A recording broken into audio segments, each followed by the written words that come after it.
मैं भी उसी मशीन पे चुन के आई हूँ, तो मैं वीवीपैट ईसीएम किसी पे नहीं बोलूँगी, क्योंकि मेरा कहना है अगर वो मशीन में गलती है तो मेरे से शुरू करिए, क्योंकि मैं 4 बार चुन के उसी मशीन के कारण आई हूँ। So I am not speaking against the machine. Supriya Suhel ने ईवीएम पर सवाल उठाने वालों का किया विरोध।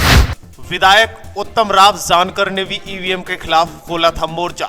शरद पवार ने भी ईवीएम पर उठाए थे सवाल। कांग्रेस में क्यों हुआ बवाल? चुनाव में हमारा विश्वास नहीं है, ये चुनाव ठीक ढंग से नहीं किए जा रहे हैं, इनके हाथों से चुनाव चोरी किया गया है।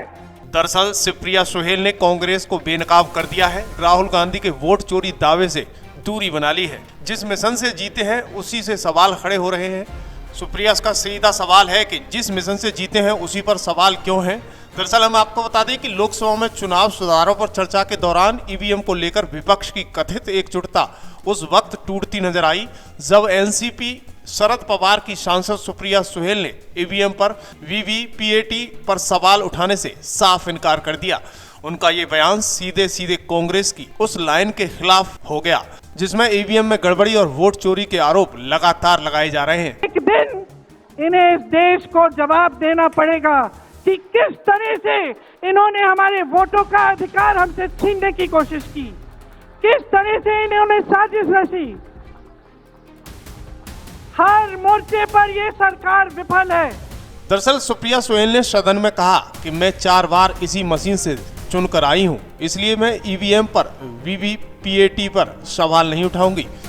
उनका ये बयान कांग्रेस के लिए इसलिए भी बड़ा झटका माना जा रहा है क्योंकि इंडिया गठबंधन के भीतर पहली बार किसी वरिष्ठ नेता ने खुलकर राहुल गांधी के आरोपों से दूरी बनाई है। कि 70 साल में कृष्णा जी की आभारी हो कि 70 साल में कुछ नहीं हुआ, उन्होंने आज पूरा साफ कर दिया कि 70 साल में सबका कंट्रीब्यूट। मैं भी कहती हूँ 10 साल में इसी भी सरकार ने कुछ न कुछ अच्छा किया है। मैं कभी नहीं कहूँगी 10 साल में आपने क्या किया। सिर्फ गलतियां निकालने के लिए हम नहीं है, इलेक्शन रिफॉर्म्स के लिए हम सब सोचेंगे और देश के हित के लिए, अगली पीढ़ी के लिए कुछ अच्छा करेंगे हम।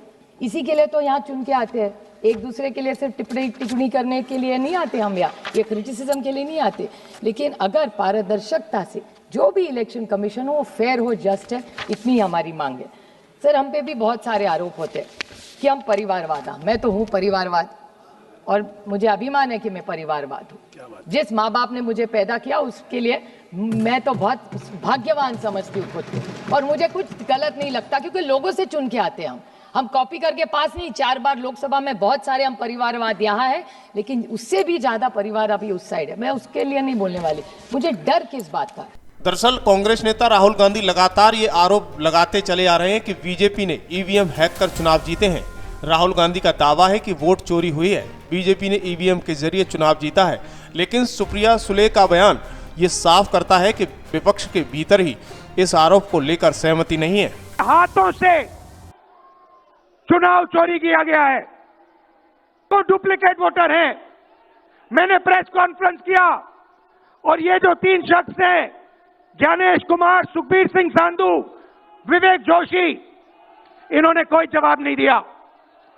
हमने एलिगेशन किया, हमने उनसे सवाल पूछा, आप हमें समझाइए ब्राजील की महिला कैसे वोटर लिस्ट पे, एक महिला 200 बार क्यों आती है, एक घर में 500, 600, 700 वोटर क्यों मिलते हैं, उत्तर प्रदेश से बीजेपी के नेता हरियाणा में वोट क्यों डालते हैं, कोई जवाब नहीं मिला।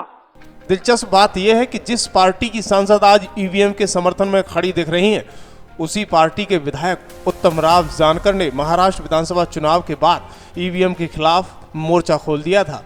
जानकार ने अपने क्षेत्र मालसिरस में मतपत्रों से पुनर्मतदान की मांग करते हुए आंदोलन चलाया था और 1,76,000 मतदाताओं के शपथ पत्र तक पेश कर दिए थे।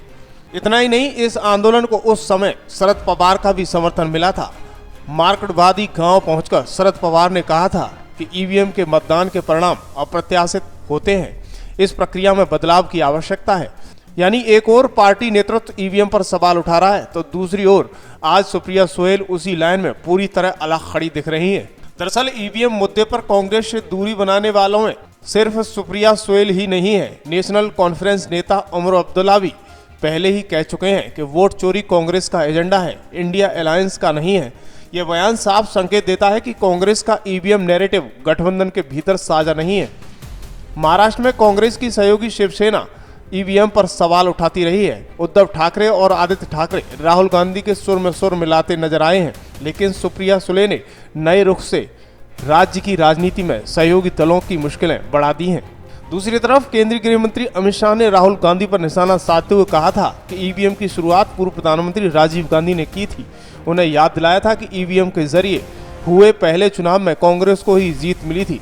शाह ने कहा था कि 2004 में कांग्रेस जीती तो ईवीएम ठीक थी, 2014 में हारी तो संदेह पैदा हो गया। का दोस्त कहता होता है साहब, ये सारे इंडिया अलायंस वाले चुनाव आयोग के खिलाफ आए। मान्यवर चुनाव आयोग एक तटस्थता से चुनाव कराने वाला संस्थान बनाया गया और इसकी मान्यता कोई पॉलिटिकल पार्टी ने नहीं दी। भाग और अनुच्छेदों के तहत हमारे संविधान ने दी और ये संवैधानिक प्रक्रिया है। इस संवैधानिक प्रक्रिया पर सवाल खड़े कर कर अनर्गल आरोप कर कर आप पूरे चुनाव आयोग की एक प्रकार से पूरे दुनिया में इसकी छवि को धूमिल करने का काम कर रहे हैं। आपको लगता है कि आप सरकार की छवि धूमिल कर रहे हैं? ना जी, आप पूरी दुनिया में भारत के लोकतंत्र की छवि को धूमिल कर रहे हैं। दर्शकों, कुल मिलाकर ईवीएम को लेकर कांग्रेस का वोट चोरी नैरेटिव अब विपक्ष के भीतर ही सवालों के घेरे में है। सुप्रिया सुले, उमर अब्दुल्ला जैसे नेताओं के बयान ये दिखाते हैं कि इस मुद्दे पर न तो इंडिया गठबंधन एकजुट है, न ही कांग्रेस अपने सहयोगियों को मनाने में सफल हो पा रही है। लेकिन इस वोट चोरी के मुद्दे पर आपकी क्या प्रतिक्रिया है, हमें कमेंट बॉक्स में जरूर बताइए। क्या भाजपा वोट चोरी कर रही है या राहुल गांधी की आंखों पर चश्मा है? प्रकार की वोट चोरी और नैतिक तरीके से चुनाव जीतना, ऐसी वोट चोरी भी भूतकाल में एक बार हुई थी। श्रीमती इंदिरा गांधी रायबरेली से चुनी गई। इलाहाबाद हाईकोर्ट में श्री राजनारायण पहुंचे कि चुनाव नियमों के अनुसार नहीं हुआ। इलाहाबाद हाईकोर्ट ने ये तय कर दिया कि श्रीमती गांधी ने उचित तरीके से चुनाव नहीं जीता है, हम इसको रद्द कर दें।